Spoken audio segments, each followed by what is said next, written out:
Selamat datang di channel Dio Official Auto. Dan inilah dia Toyota All New Vios. Di tengah hari ini, matahari terik banget. Kita akan mereview mobil terbaru dari Toyota. Ini sedan generasi terbaru dari model yang tentunya sudah lama dikenal, Vios. Dia mendapatkan berbagai macam perubahan, nggak cuma tampilan, tapi juga teknologi yang tertanam. Seperti apa kelengkapannya? Ikuti terus video ini.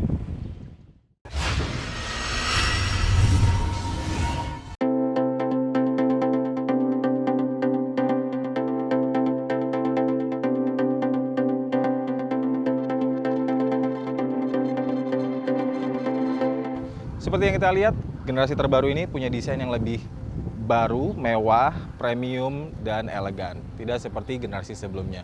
Dan memang kita ketahui bahwa Vios dulu pernah digunakan oleh armada taksi. Dan tampaknya desain baru ini akan sulit untuk digunakan sebagai armada taksi karena kelewat mewah gitu. Nah, kalau lihat dari tampangnya, ini benar-benar gaya-gaya premium yang sedan kekinian. Dan dia punya grill yang masif dan bentuknya trapesium, tidak seperti sebelumnya yang membentuk terbalik. Kemudian juga lampunya yang lebih tajam, dan yang paling menarik nih di area depan sini dekat logo dikasih list hitam yang seolah-olah itu menjadi pembatas antara kap mesin dengan area grill. Dan yang menariknya lagi di area intake, ini sebutnya area intake. Ini harusnya biasanya ya, ini ada fog lamp, tapi Toyota tidak menyematkan fog lamp ke Vios terbaru. Nah, untuk sistem penerangan, sektor penerangannya ini sudah menggunakan LED, full LED semua, baik dari lampu DRL maupun lampu sen, dan begitu juga di bagian belakangnya. Secara dimensi, Vios ini masih punya panjang 4,4 meter, tapi dia lebih lebar dan juga punya jarak sumbu roda yang lebih lebar. Ini tentunya akan berpengaruh pada kelapangan kabin. Selain itu, kalau dilihat dari profilnya, mobil ini terlihat seperti lebih rendah. Walaupun ya ini mungkin cuma sebagian dari ilusi semata. Dia sendiri menggunakan pelek berukuran 17 inci dengan profil ban 205/50. Nah, masih di area samping ini, Vios ini sekarang menggunakan gaya atap fastback. Artinya atap belakangnya ini agak melandai dan meneruskan ke area ujung belakang. Ini memberikan kesan yang lebih sporty, sekaligus elegan. Sekaligus juga memberikan ruang lebih bagi penumpang di belakang. Nah, bagaimana bagian buritannya? Yuk kita ikut bersama. Untuk bagian belakangnya nggak jauh berbeda dengan bagian depan. Dia masih menguatkan aura elegan dan premium, sekaligus ada sedikit percikan sporty.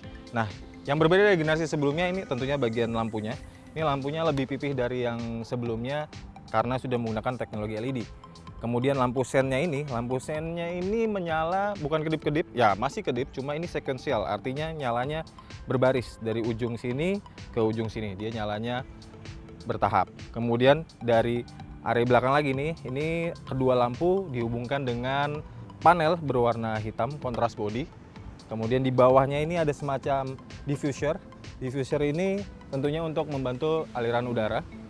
Walaupun ini sekedar aksesoris, ya setidaknya dia akan membantu sedikit pengendalian. Kemudian di area bumpernya ini ada tambahan yang membuat All New Vios terlihat lebih sporty. Oke, kita lanjut ke interiornya karena totally different dari generasi sebelumnya. Yuk.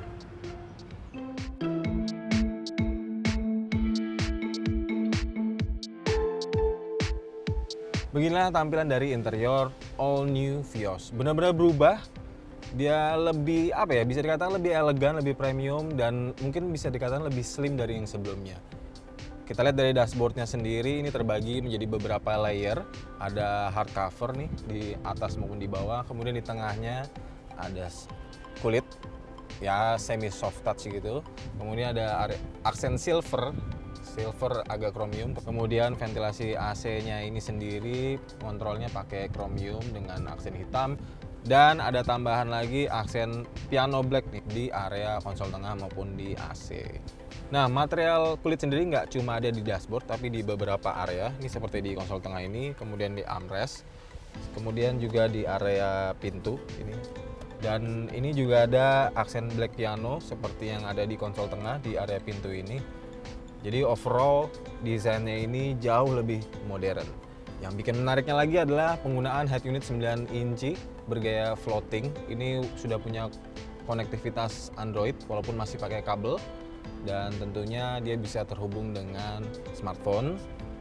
Dan yang lebih menariknya lagi, head unit ini bisa memberitahukan informasi mengenai kendaraan atau disebut vehicle status, mulai dari jam, kemudian ada media apa yang sedang diputar, kompas, ada kompasnya juga nih, kemudian juga ada vehicle roll, jadi apa ya, pergerakan kendaraannya, terus kemudian ada juga altimeter, ini ketinggian, dan juga vehicle pitch. Nah, kita lanjut ke area pengemudinya. Area pengemudi ini dilengkapi panel instrumen gabungan dari MID digital dan juga LCD 7 inci yang warnanya cukup menarik. Kenapa saya bisa bilang ini menarik? Jadi kalau kita nyalain mobil atau matiin mobil, ini akan menampilkan animasi bergambar Vios mengatakan halo gitu. Nah, ini menurut saya keren banget. Kemudian juga area pengemudi ini dilengkapi dengan setir yang dibalut dengan kulit dan tentunya dipenuhi dengan steering switch yang terdiri dari ini untuk pengaturan media sebelah kiri dan juga informasi kendaraan. Kemudian di sebelah kanan ini untuk mengubah mode head unit, ada juga untuk pengaturan cruise control dan juga jarak. Nah, yang menarik lagi ada tombol yang disebut dengan drive. Drive ini untuk mengatur performa kendaraan yang bisa diatur sesuai keinginan pengemudi, mau power, normal, atau eco. Nah, setir ini bisa diatur tilt maupun teleskopik. Jadi akan mengakomodasi seluruh postur tubuh pengemudi. Nah, yang bikin kerennya lagi, Vios yang terbaru ini dia udah punya pedal shift. Pedal shift ini hanya ada di varian tertinggi 1,5G TSS CVT. Jadi kesan sportinya dapat banget. Ini kalau mau memakai tinggal ngubah tuas persneling ke arah manual, kemudian mainkan aja nih pedal dari pedal shift. Oke, kita akan lanjut lagi ke area konsol tengah. Ini kontrol AC-nya menggunakan layar digital dengan perpaduan model knob, putar, dan tombol. Di bawahnya ini ada kompartemen. Kompartemennya lumayan buat naruh handphone atau mungkin kunci atau koin. Nah, sebelum mencapai di kompartemen ini ada tombol namanya Ion. Ini sebagai air purifier yang memfiltrasi udara yang keluar dari ventilasi AC. Di sampingnya ada power outlet 120 watt, ini standar lah. Dan ada indikator seat belt. Nggak hanya penumpang depan atau pengemudi, tapi juga penumpang belakang. Geser lagi ke belakang, ini ada tuas transmisi yang dibungkus dengan material kulit dan sedikit sentuhan black piano. Ini gaya klasik sih sebenarnya. Dan dia transmisinya sequential, tinggal maju mundur aja. Dan dia sudah pakai electric parking brake dengan fitur auto hold. Mundur lagi ada kompartemen kecil, ini bisa buat naruh kunci atau koin atau mungkin kartu e-money. Dan tentunya ada kompartemen di bawah armrest. Oke, itu dia tadi tampilan dari baris depan all new Vios. Gimana rasanya duduk di belakang, kelapangannya kita lihat sama-sama. Nah, ini bagian belakangnya, ini kursi depan posisinya normal. Bisa dikatakan ini masih terasa lapang. Jadi antara kaki lutut saya dengan depan masih luas, bahkan masih bisa selonjoran sedikit. Kemudian headroomnya ini ya tipis lah sebenarnya. Ya, kita menyadari bahwa ini mobil sedan. Dan menariknya karena Vios menggunakan atap jenis fastback yang dia landainya itu menuju ke ujung belakang, artinya akan memberikan sedikit headroom bagi penumpang belakang. Jadi masih batas toleransi lah. Dan jok ini materialnya seperti di depan semi sintetis nih, kulit, terus ada sedikit material fabric sebagai aksennya, dan sudah ada headrest.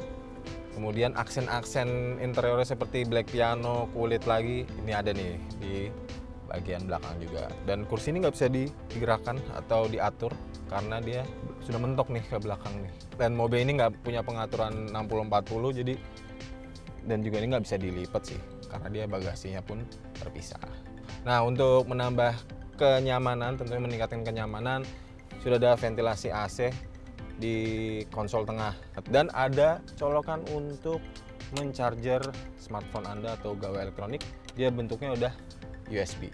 Oke, itu dia baris kedua dari all new Vios.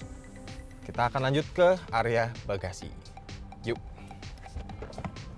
Nah, ini ya bagian area bagasinya. Pintunya ini udah tombol elektrik, tapi nggak otomatis, masih manual, harus diangkat. Ya, no problem lah ya. Dan secara kapasitas ini luas banget. Untuk sebuah sedan ini luas banget. Mungkin bisa masuk berbagai macam barang yang ukurannya cukup besar, walaupun memang tentu akan mentok sih. Jadi mesti main puzzle nih di sini.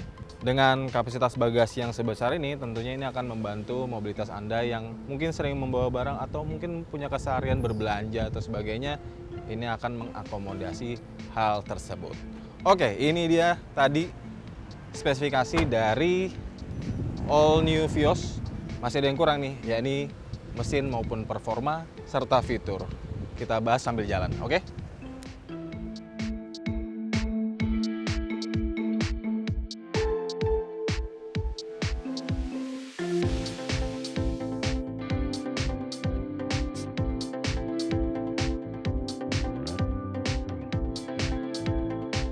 Untuk performa dari Vios terbaru yang mengandalkan mesin berkode 2 NRFE berkapasitas 1,5 liter berteknologi dual VVT-i. Ini natural aspirated, mampu menghasilkan tenaga 106 PS dan torsi 138 Nm. Nggak ada perbedaan dengan sebelumnya. Bisa dikatakan mobil ini cukup bertenaga, walaupun memang nggak terasa sporty banget ya. Yang paling menarik adalah ketika kita mengubah mode berkendaranya jadi power, di mana ini mobil menjadi lebih responsif. Kemudian juga perputaran mesinnya dimaksimalkan, di mana torsi akan dikejar sebaik mungkin. Jadi mobilnya akan terasa lebih kencang gitu. Kemudian juga bisa diganti menjadi mode eco. Nah, ini tentunya mungkin mobil akan terasa lebih lemot ya, tapi setidaknya ini akan menghemat bahan bakar. Dari segi pengendalian, tentunya sebagai sedan, mobil ini punya stabilitas yang cukup baik dan manuvernya juga terasa lebih solid. Ini mungkin juga dibantu dengan adanya suspensi MacPherson strut di depan dan torsion beam. Suspensi ini terasa lebih solid, lebih matang untuk membantu mobil saat bermanuver. Begitu juga saat melewati jalan jelek, kayak jalan tidak rata, masih terasa nyaman. Kemudian juga lanjut lagi dari sistem pengereman. Sistem pengeremannya ini kalau dibandingkan pesaingnya, ini lebih mumpuni karena dia pakai sistem cakram di depan maupun belakang. Di depannya pakai yang ventilasi, di belakangnya pakai yang solid. Jadi waktu pengeremannya atau jarak pengeremannya akan lebih pendek karena keempat cakram itu akan membantu pengereman.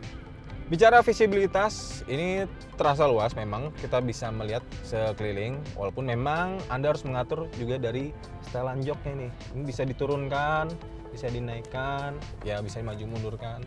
Kemudian dari reclining juga. Satu hal yang menurut saya agak mengganggu adalah head unitnya, karena dia modelnya floating, jadi dia akan memakan setengah dari kaca ini nih. Jadi kita harus sedikit nengok kalau mau ngeliat ke depan gitu. Cuma no problem sih ya. Toh ini juga kursinya masih bisa diatur, dan tentunya ini ada sensor, ini kamera sensor untuk teknologi Toyota Safety Sense dari Vios. Jadi visibilitasnya untuk area pengemudi sih no problem kalau ke depan, cuma kalau kita melihat agak ke samping nih akan terganggu oleh adanya head unit dan juga sensor atau kamera dari TSS.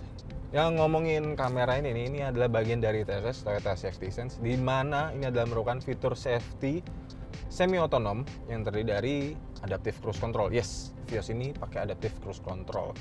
Artinya mobil bisa bergerak tanpa Anda menginjak pedal gas maupun rem. Jadi dia akan mengikuti kecepatan dari kendaraan di depan. Ini sangat berguna ketika berada di jalan raya atau tol. Kemudian selain TSS, dari Toyota Safety Sense-nya ini ada blind spot monitoring, kemudian juga ada RCTA atau Rear Cross Traffic Alert. Dia juga punya lane keeping warning, jadi kalau kita keluar jalur dia akan menginformasikan tersebut. TSS sendiri tentunya berfungsi untuk melindungi pengemudi maupun seluruh penumpang. Tapi safety dari Vios ini nggak cuma itu, karena dia punya 6 airbag yang meliputi seluruh area kabin. Ada di depan sini, kemudian ada di sisi, sampai seluruh jendela hingga ke belakang.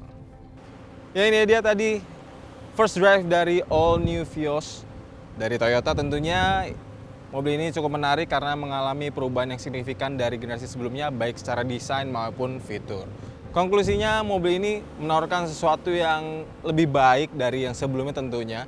Artinya dia mengikuti perkembangan zaman karena sudah menggunakan berbagai macam teknologi, salah satunya Toyota Safety Sense. Dan mobil ini dihargai 368 jutaan untuk varian tertingginya. Ini adalah 1,5G TSS CVT.